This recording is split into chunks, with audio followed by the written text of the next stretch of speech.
اللہ کریم نے فرمایا بندہ مومن جان لے اگر میں تجھے ایک مشکل دوں گا تو میں تجھے کتنی آسانیاں، چلے سارے بول دیں کتنی جی، کتنی اللہ تعالیٰ آسانیاں دے گا؟ 2 آسانیاں۔ ہم لوگ اچھا جب ہمارا ذہن بن جاتا ہے نا کمزوری کا، ہمارا جب مزاج بن جاتا ہے مایوسی کا، پھر معاملہ ذرا ہمارے لیے گمبھیر ہو جاتا ہے۔ اگر ہم یہ ذہن بنائے نا کہ مشکل میرے اللہ کی طرف سے آئی ہے تو وہ مجھے آسانی بھی ضرور عطا کرے گا، تو پھر اللہ ضرور ہی آسانیاں عطا فرماتا ہے۔ اور جو مشکلات زندگی میں آتی ہیں نا، حضرت مولا علی شیر خدا رضی اللہ تعالیٰ عنہ کا بڑا خوبصورت فرمان ہے۔ حضرت علی فرماتے ہیں جب تجھے مشکل آتی ہے تو وہ تجھے رب کا پتہ بتانے آتی ہے، وہ تجھے اللہ کا پتہ بتاتی ہے۔ اس لیے کہ جب تو سارے اسباب کر لیتا ہے، جو ضرورت ہوتی ہے پوری کرتا ہے، تندرست ہو کے وہ کام کرتا ہے، پھر بھی کام نہیں ہوتا، تو اس کا مطلب ہے کرنے والا تو نہیں، کرنے والا کوئی اور ہے، جو کام کرنے والا کوئی اور ہے۔ تو عزیز بھائی یاد رکھیں، ہر مشکل کے ساتھ اللہ نے آسانی رکھی ہوتی ہے۔ اگر اللہ تبارک و تعالیٰ بیماری عطا کرے تو اس کے ساتھ اللہ پھر جو تندرستی دیتا ہے وہ بھی بڑی اعلیٰ عطا فرماتا ہے۔ اگر اللہ کبھی غربت دے تو پھر اس کے بعد جو اللہ تعالیٰ آسانی دیتا ہے وہ بھی بڑی اعلیٰ عطا فرماتا ہے۔ اگر کہیں سے آپ کو دکھ ملتے ہیں تو پھر جب سکھوں کا وقت آتا ہے تو پھر گنے نہیں جاتے۔ یاد رکھیں مشکلات کے پہلو میں آسانیاں ہوتی ہیں، اور جس آدمی کو مشکل آتی نہیں، میرے نبی کریم سید عالم صلی اللہ علیہ وسلم نے فرمایا مومن کو جو مشکل بھی آتی ہے اللہ اس کی برکت سے اس کے گناہوں کو معاف فرما دیتا ہے، اللہ اس کی برکت سے اس کے گناہوں کو معاف کرتا ہے۔ یہاں تک کہ حضور نے فرمایا میرے مومن کو کانٹا بھی چبھے تو اللہ تعالیٰ اس کی مشکل کو آسان فرما دیتا ہے۔ 2 بزرگ بیٹھے تھے، ایک حضرت احمد رحمت اللہ علیہ اور ایک حضرت شرف الدین منیری رحمت اللہ علیہ۔ تو حضرت شرف الدین منیری کہنے لگے کہ دوست اصل میں وہ ہوتا ہے جو دوست کی طرف سے آنے والی تکلیف پر صبر کرے، جو اللہ کی طرف سے آنے والی تکلیف پہ صبر کرے وہ اللہ کا محبوب ہوتا ہے۔ تو حضرت احمد فرمانے لگے نہیں مجھے تیری بات کی سمجھ کوئی نہیں آئی، صبر کرے وہ اللہ کا دوست ہے، مصیبت پہ صبر کرے۔ تو کہا جناب پھر اگر نہیں سمجھ آئی تو آپ بتا دیں اللہ کا دوست کون ہے؟ تو آپ فرمانے لگے جو محبوب کی طرف سے آنے والی مصیبت کو اس کا تحفہ سمجھ کے قبول کرے وہ اصل دوست ہوتا ہے۔ اس کا تحفہ سمجھ کے قبول کرے، اپنے رب کا تحفہ سمجھے، مالک کا تحفہ سمجھے کہ اس نے مجھے تحفہ دیا ہے، مجھے کسی مشکل میں ڈالا ہے۔ تو رب کریم بلا مثال و بلا تشبیہ سمجھانے کے لیے اللہ جب کسی کو مشکل میں ڈالتا ہے، کافروں کو تو اس نے موجیں کرائی ہوئی ہے، بڑی بڑی سہولتیں دی ہوئی ہیں، مشکل میں ڈب بھی ڈالتا ہے، اپنے نیک بندوں کو ہی ڈالتا ہے۔ نمرود اور فرعون کے پیروں میں کانٹا بھی نہیں چبھتا، ان کو تکلیف نہیں آتی۔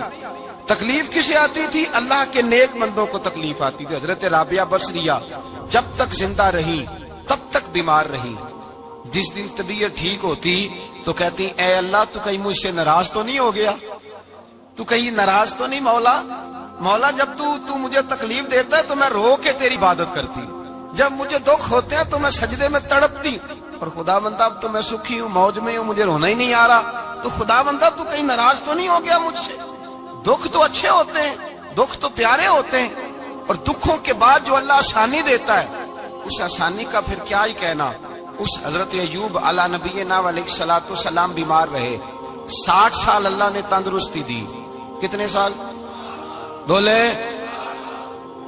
60 سال، غور کرنا بات پر، 60 سال علیل رہے، پھر بیمار ہو گئے، 18 سال ہو گئے بیمار ہوئے۔ زوجہ کہنے لگی دعا کر لیں آپ کو اللہ صحت دے دے۔ ہمیں اگر کوئی بندہ پوچھ لینا کہ بھائی کبھی کوئی خاص بات تو سناؤ، تو ہم جو ساری زندگی سکھ کے ساتھ سوئے ہوتے ہیں وہ بات نہیں سناتے، وہ جو ایک رات درد سے نیند نہیں آتی اس رات کا قصہ سناتے ہیں، کہتے ہیں وہ میرے الٹے دانت میں درد تھا تو میں ساری رات سو نہیں سکا۔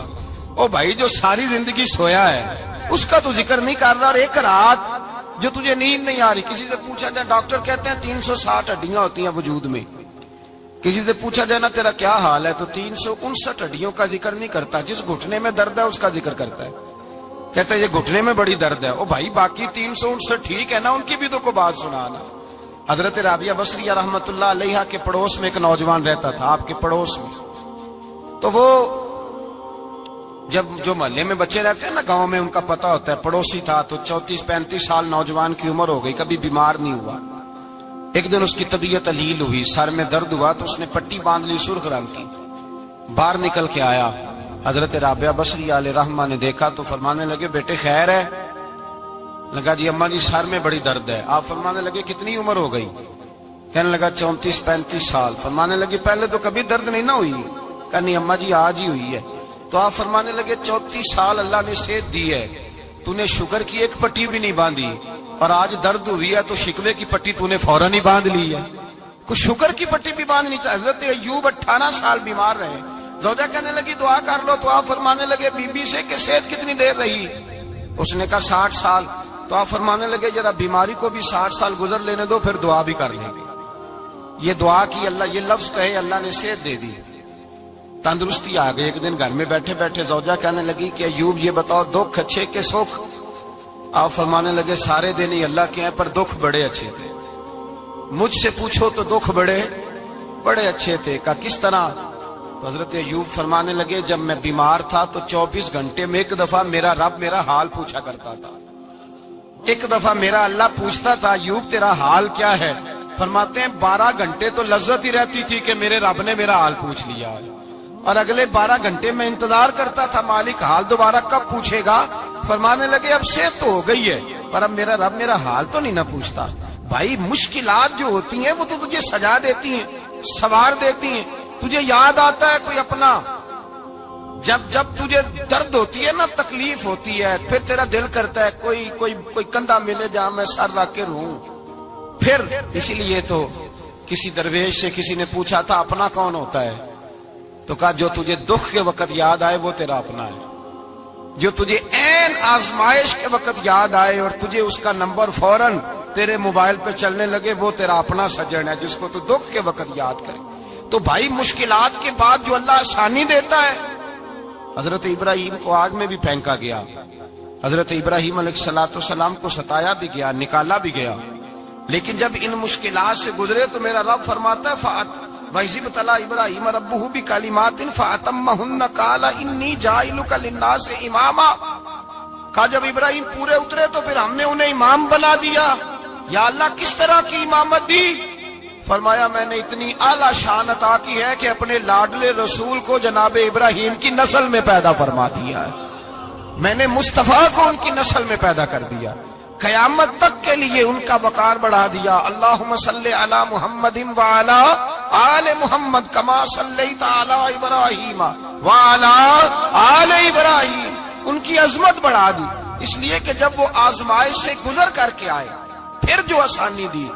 میرے نبی پاک صلی اللہ علیہ وسلم نے دین ابراہیمی کی بہت ساری چیزوں کو رکھا، کہا میں ملت ابراہیمی پہ ہوں۔ جب کوئی مشکلات کو عبور کر کے آتا ہے، جب کوئی تکلیفیں سہ کر کے آتا ہے، اس کے لیے جو اجر ہوتا ہے، اس کے لیے جو پھر اللہ کتنی ذرا بڑی توجہ کیجئے گا۔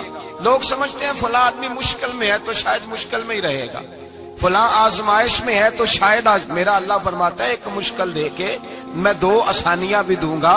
تم مشکل دیکھ رہے ہو، مشکل نہ دیکھو، وہ جو اس کو بعد میں آسانی آنے والی ہے، اور ڈبل جو میں اس پر نعمت کرنے والا ہوں اس کو دیکھو۔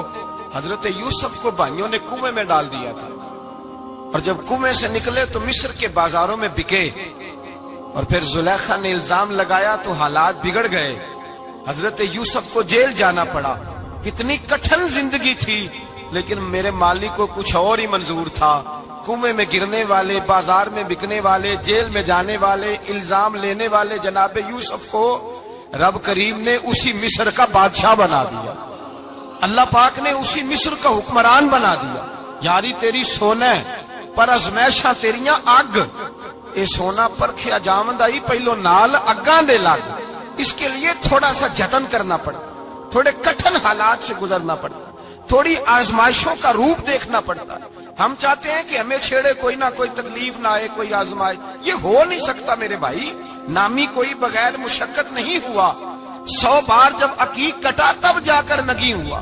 ہم چاہتے ہیں کہ ہمیں کچھ بھی دقت نہ آئے، مشکلات نہ آئے، اور مشکلات تو انسان کو سنوارتی ہیں بھائی، وہ تو نکھارتی ہیں۔ کبھی پوچھا کرو جا کر کے کسی گندم کے دانے سے کہ تو کہاں کہاں سے ہو کے آیا ہے، کہاں کہاں سے نکل کے آیا ہے، تو وہ بتلائے گا کہ بڑے مشکل مراحل سے گزرا ہوں، اور پھر اللہ نے مجھے طاقت دی ہے کہ میں انسان کے وجود کا حصہ بناؤں۔ تو بھائی کٹھن مراحل، آزمائشیں، تکلیفیں، یہ انسان کو بڑا انسان بنا دیتی، یہ اس کے لیے ترقیوں کا پیش خیمہ ہوتی۔ ہمارے جمال پریشان ہو جاتے ہیں، عورتیں خاص کر کے اس بات پہ توجہ کریں، وہ بڑی جلدی غم لے جاتی ہیں، وہ کہتی ہیں جانے میرا کچھ ہوگا ہی نہیں، جانے میرا کچھ ہو ہی نہیں سکتا۔ میرے بھائی درجنوں اور بیسیوں لوگ ایسے ہیں جن کی اولادیں نہیں تھی لیکن نام ان کا ان سے بھی زیادہ ہے جو بڑے بڑے صاحب اولاد۔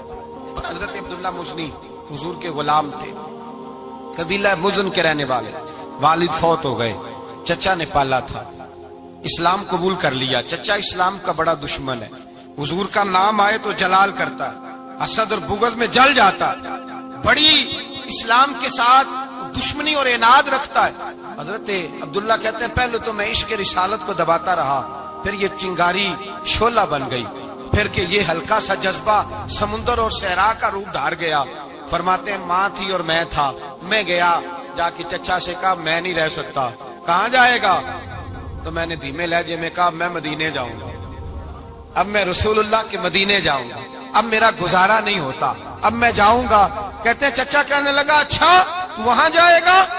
تجھے میں نے پالا، میں نے پوسا، وہ مکان میں نے تجھے بنا کے دیا، تیری جیب میں جو پیسے ہیں میرے دیے ہوئے ہیں۔ کہتے ہیں میں نے کہا چچا میں سارا کچھ سوچ کے آیا ہوں، مکان بھی تو رکھ لے، پیسے بھی رکھ لے۔ کہتے ہیں اس نے ہر چیز رکھوا لی۔ جب پلٹنے لگا تو چچا کہنے لگا جو کپڑے تو نے پہنے ہیں یہ بھی میں نے خرید کے دیے تھے۔ حضرت عبداللہ فرماتے ہیں میں نے وہ کپڑے بھی اتار کے دیے، برہنہ حالت میں ماں کے پاس گیا اور میں نے کہا اماں میں پہلے بھی تو ننگا پیدا ہوا تھا، تو نے ہی کپڑے پہنائے تھے، میرا پھر بدن ننگا ہو گیا ہے، کپڑے دے دے۔ کہتے ہیں 2 بیبیوں والے کپڑے اماں نے دیے، ایک میں نے تامت باندھ لی، دوسرا اوڑھ لیا اور مدینے پہنچا۔ کہتے ہیں جب میں ٹھنڈی رات مدینے پہنچا تو کالے رنگ کے حبشی غلام حضرت بلال دودھ کا پیالہ لیے کھڑے تھے، ہاتھ میں کھجوریں تھی، کمبل تھا، کہنے لگے آجا آجا۔ مصطفیٰ نے فرمایا تھا قبیلہ مزن سے میرا غلام آ رہا ہے، میں ساری رات سے تیرا انتظار کر رہا ہوں۔ حضرت جناب سیدنا عبداللہ رضی اللہ تعالیٰ عنہ فرماتے ہیں میری مشکل آسان ہوئی، فرماتے ہیں مجھے مدینے میں اعزاز مل گیا، مجھے عزت مل گئی، ہر آدمی میری قدر کرنے لگا۔ گویا بزرگ کہتے ہیں کہ حضرت عبداللہ دعا کرنے لگے کہ اے اللہ تو نے مجھے بڑی شان دی ہے مصطفیٰ کی گود میں، اگر اسی رحمت کے چھاؤں میں پردہ کر دوں تو میری بات بن جائے گی۔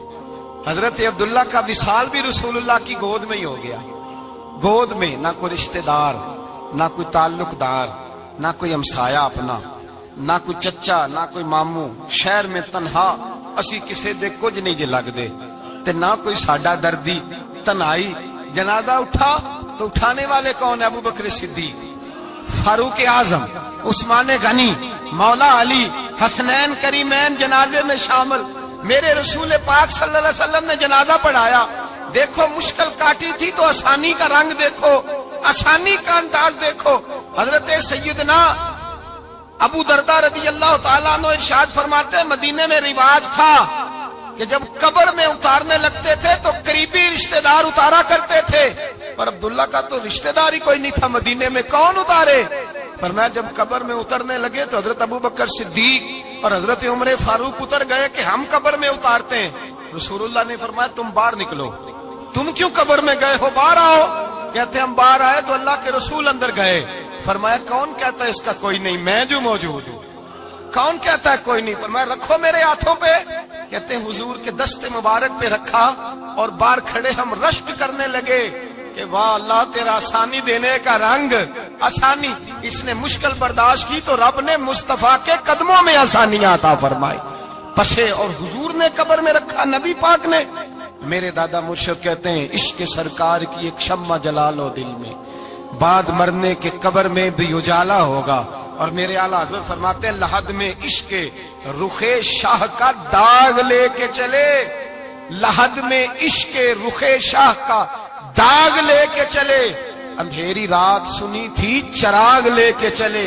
اور بیدم شاہ بارسی تو حد کر گئے، کہنے لگے پسے مردن، بعد مرنے کے پسے مردن فرشتوں نے جو تلاشی لی تو کیا نکلا؟ فقط ایک دل کے گوشے سے خیال مصطفیٰ نکلا، فقط ایک دل کے گوشے سے خیال۔ اور کامل پیرو نہ دے باہو قبر جنا دی جیوے۔ میرے بھائی نبی پاک صلی اللہ علیہ وسلم کے ساتھ وفا کی تنگی دیکھ کر دقت کا ساتھ دیا. مکہ مخالفت کرتا تو جناب فاطمہ حضور کا خیال رکھتی. فاطمہ بنت اسد بڑا پیار کیا, بڑی محبت کی مولا علی کی والدہ نے, ہر دکھ ہر تکلیف کاٹی, لیکن رسول کائنات صلی اللہ تعالی علیہ وسلم کا ساتھ نہ چھوڑا. اور یہاں تک روایات میں ملتا ہے کہ جناب فاطمہ الزہرا جب بیعہ کے ان کے گھر گئی تو باہر سے سودا لا کے دیتی. حضرت فاطمہ سے بڑا پیار کرتی, بڑی محبت, مشکلات میں ساتھ دیا. جب وصال ہوا تو فرماتے ہیں کوہرام مچ گیا مدینے میں. لوگ منتیں کرتے تھے کہ حضور کا ایک بال مل جائے تو قبر میں بخشش کا سامان ہو جائے گا. رسول پاک نے فرمایا جب جناب علی کی والدہ کو غسل دے لو تو کفن پہنانے سے پہلے میرے پاس آنا. کہتے ہیں جب غسل دے لیا تو عرض کی حضور غسل ہو رہا ہے, کفن کا کیا کرنا ہے؟ حضور اندر گئے, قمیض بدلی اور جو کرتا پہنا ہوا تھا اتار کے دیا. فرمایا وہ علی کی ماں نہیں میری ماں ہے, اس نے میرے لیے بڑی تکلیفیں سہی ہیں, بڑی مشکل دیکھی ہے. فرمایا اس طرح کرو میرے کرتے میں اسے کفن دو. حضور نے جنازہ پڑھایا, اپنے کرتا لباس مبارک میں کفن دلایا. پھر جب وہ دفن ہوئی تو حضور قبر پہ کھڑے ہوئے, کھڑے ہو کے فرمایا اے اللہ اپنے سارے نبیوں کے وسیلے سے اور میرے وسیلے سے میری اماں کی بخشی فرما دے. پھر جو آسانیاں ملی ان لوگوں کو تو ان کی قبروں تک آسانیاں ملی, پھر ان کو قیامت تک کے لیے آسانیاں ملی جنہوں نے مشکلات کو دیکھا. اور بھائی جو سوئے رہے, جو آرام کرتے رہے, جنہوں نے مناسب ہی نہ سمجھا کوئی کٹھن مرحلہ طے کرنا, جنہوں نے کہا نا نا نا نا ہم تو سکھ کے ساتھی ہیں, ہم تو سکون کے ساتھی ہیں, بھائی ہم تو سلوٹ کے ساتھی ہیں, جب موجیں لگے گی تو دوڑ کے پہنچیں گے, کہیں گے ہمارا بھی تعلق بنتا ہے, ہماری بھی رشتہ داری ہوتی ہے, ہمارے بھی رابطے ہوتے ہیں, پھر دوڑ کر کے پہنچیں گے. اصل ساتھی وہ ہوتا ہے جو دکھ کا ساتھی ہوتا ہے, آزمائش کا ساتھی, مشکلات تجھے اونچا اڑاتی. حضرت سلمان فارسی کہتے ہیں میں نبی پاک کی تلاش میں نکلا تھا, حضور کی تلاش میں نکلا, اور میں نے کئی سال حضور کو ڈھونڈا, کبھی ایک دروازے, کبھی ایک دروازے, کبھی دوسرے دروازے, کبھی تیسرے دروازے. فرماتے میں شہزادہ تھا پر بکتا بکاتا مدینے آیا. میں نے نبی پاک کی تلاش میں یہودیوں کی غلامی بھی کی, تیری تلاش میں پھرا میں جنگل پہاڑ اور دشت میں. فرماتے ہیں بڑی تکلیف کاٹی, بڑی آزمائش دیکھی, لیکن اس دن مجھے سارے دکھ بھول گئے. اس دن میری ساری تکلیفیں آسانیوں میں بدل گئی جس دن میرے نبی نے میرا بازو تھام کے کہا سلمان منا اہل البیت. فرمایا سلمان کو تو میں نے اپنی اہل بیت میں شامل کر لیا ہے. فرماتے اتنی بڑی فضیلت کہ میں رسول اللہ کے خاندان میں جا شامل ہوا. تو بھائی یاد رکھیں, جب آپ کو مشکل آتی ہے تو آپ کو آسانی دینے کے لیے آتی ہے, جب آپ کی طرف کوئی آزمائش آتی ہے تو آسانی دینے. یہ بات صحیح ہے کہ بیٹیاں پیدا ہونے پہ مشکل ہوتی ہے, ان کے نصیبوں سے ڈر آتا ہے, پر جتنی آسانی اللہ بیٹیوں کے باپ کو عطا کرتا ہے اور جتنی رحمت رب بیٹیوں کے باپ پہ فرماتا ہے اتنی بھی کسی اور کے حصے میں نہیں آتی. اس میں شک کوئی نہیں کہ بوڑھے ماں باپ کو جب سنبھالنا پڑے تو مشکل ہوتی ہے. بوڑھوں کی طبیعت بچوں جیسی ہو جاتی ہے, دقت ہوتی ہے, آزمائش ہوتی ہے, ان کی بات سننا بعض اوقات کڑوا لگتا ہے, ان کی فرمائشیں بعض اوقات بچوں کی طرح ایسی ہوتی ہیں جو حل نہ ہو سکیں. لیکن یہ وہی ماں باپ ہیں جن کی نوکری کے بارے میں میرے مصطفیٰ نے فرمایا اگر تو ایک رات انہیں خوش کرنے میں کامیاب ہوا تو اللہ 2 حج اور 2 عمرے کا ثواب عطا فرمائے گا. اس میں شک نہیں کہ بہت سارے کام مشکل ہوتے ہیں, کٹھن ہوتے ہیں, آزمائش والے ہوتے ہیں. اس میں کوئی شک نہیں کہ اس دور میں دین کا کام بڑا مشکل ہے, دعوت و تبلیغ کا سلسلہ بڑا کٹھن ہے. اس دور کے اندر حق بات بیان کرنا بڑا ہی مسئلہ ہے. اس دور کے اندر لوگوں کو کھری بات پہنچانا اور بتانا یہ اپنے ہاتھ میں آگ کا انگارہ پکڑنے کے مترادف ہے. لیکن میرے مصطفیٰ نے فرمایا تھا اس دور میں جب فتنہ ہو من تمسک بسنتی عند فساد امہ فلہ اجر 100 شہید. فرمایا اس دور میں جب آزمائشیں آ جائیں, تکلیفیں آ جائیں, اس دور میں جو میری سنت پر عمل کرے گا, رسول پاک کا وعدہ ہے اللہ ایک سنت پر عمل کرنے والے کو 100 شہیدوں کا ثواب عطا فرمائے. اللہ 100 شہیدوں کا درجہ دے گا اسے. تو بھائی جس قدر مشکل زیادہ اس قدر آسانی بھی, اس قدر اجر بھی زیادہ. مشکلات سے گھبرایا نہ کریں, ذہن بنا لیں کہ جس رب نے دی ہے وہی اللہ نجات بھی عطا فرمائے گا. انسان آسان ہو جاتا ہے. ہم لوگوں نے نا دوڑ صرف سکھ کٹھے کرنے کے لیے لگا لی ہے, سکھ کٹھے کرنے کے. وہ لوگ دکھوں میں راضی رہتے, دکھوں میں راضی رہتے تھے، آزمائشوں میں۔ ہمارا دعویٰ ہے رب رسول سے پیار کا، اور میرے حدیث بخاری میں ہے، فرمایا جو مجھ سے جتنا زیادہ پیار کرے گا اتنا اس کی طرف مشکل زیادہ آئے گی۔ حضرت ابو بکر شبلی رحمت اللہ علیہ سے کچھ لوگ ملنے آئے، کہنے لگے صاحب ہمیں آپ بڑے اچھے لگتے ہیں، بڑے پیارے لگتے ہیں، آپ کی زیارت کرنے آئے، دل کرتا ہے 2 گھڑیاں پیر دبا دیں، دست مبارک چوم جائیں، دست بوسی ہو جائے، دل کرتا ہے۔ آپ نے فرمایا واقعی مجھ سے پیار ہے؟ کہا حضور بڑا پیار ہے۔ فرمایا سوچ لو کا صاحب بڑا پیار، پھر سوچ لو کا بڑا پیار ہے۔ حضرت ابو بکر شبلی دیوانے سے آدمی تھے، پتھر اٹھائے روڑے اور زور زور سے ان لوگوں کو مارنے شروع کر دیے، دوڑ گئے، کہنے لگے بابا تو پاگل ہو گیا ہے۔ جب دوڑے تو حضرت ابو بکر شبلی فرمانے لگے بس تم تو کہتے تھے ہمیں پیار بڑا ہے۔ کہا حضور کیا مطلب؟ آپ فرمانے لگے اگر تمہیں مجھ سے پیار ہوتا تو میرے روڑے کھا کے میرے دروازے پہ مر جاتے، کبھی میرا ساتھ چھوڑ کے نہ جاتے۔ تمہیں پیار نہیں، تم سب کے سجن ہو، تم چوری کھانے والے میاں مٹھو ہو، تم تو اس لیے آئے ہو کہ یہاں برکتیں ملیں گی، موجیں ملیں گی، تمہیں پیار نہیں۔ ہمیں خدا رسول سے پیار بھی ہے، ذرا سی آزمائش آئے رونے بیٹھ جاتے ہیں، غریب بھی رو رہا ہے، بیمار بھی رو رہا ہے، تنگ دست بھی رو رہا ہے، اور جو آدمی کسی مشکل میں گرفتار ہے وہ بھی کہتا ہو جتنا میں الجھ گیا ہوں ہے ہی کوئی نہیں۔ اٹھیں، بیدار ہوں، اپنے آپ کو توانا کریں، اپنے اندر جولانیاں پیدا کریں، یاد رکھیں جتنی مشکل سخت ہوگی اتنی آسانی بھی اللہ زیادہ ہی عطا فرمائے گا۔ اللہ تعالیٰ زیادہ اور وعدہ کیا اللہ پاک نے، فَإِنَّ مَعَ الْعُسْرِ يُسْرًا إِنَّ مَعَ الْعُسْرِ يُسْرًا، فرمایا اگر میں تمہیں 1 مشکل دوں گا تو میں تمہیں 2 آسانیاں عطا فرماؤں گا۔ اللہ تعالیٰ ڈبل آسانی دیتا ہے اگر کسی پر مشکل ڈالتا ہے۔ اپنے آپ کو کمزور نہ کریں، ذہن بنائیں دکھ سہنے کا، مزاج بنائیں تکلیف برداشت کرنے کی، پھر یہ مشکل نہیں ہوگا، پھر آسانی سے بندہ گزر جائے گا۔